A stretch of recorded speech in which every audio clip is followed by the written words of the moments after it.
The hoopla of Earth Day is over. The problems remain. Only time will tell if these demonstrations accomplished anything. But let's summarize the points that were brought home today to a lot of people who have missed the point so far. For instance, the militants who see all this as an establishment trick to divert attention from what to them are more urgent concerns like civil rights or like Vietnam. They seem to have missed the point that there are no civil rights or peace in a lifeless world.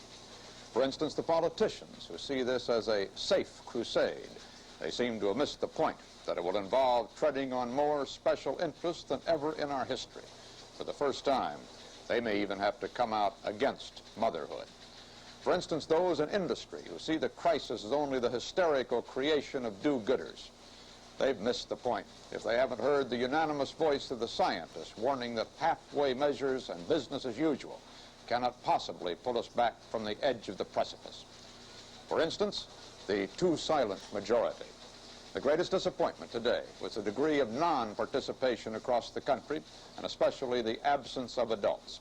And the young people who did participate were in a skylark mood, which contrasted rudely with the messages of apocalypse. Those who ignored Earth Day, well, that's one thing. Those who ignore the crisis of our planet, that's quite another. The indifferent have missed the point that to clean up the air and earth and water in the few years science says is left to us means personal involvement and may mean personal sacrifice, the likes of which Americans have never been asked to make in time of peace. The sense of today's teach-in was that America must undertake a revolution in its way of life.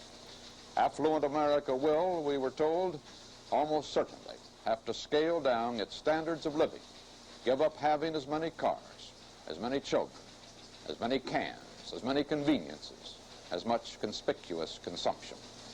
Someday, we heard today, the world will be a better place if it listens and acts.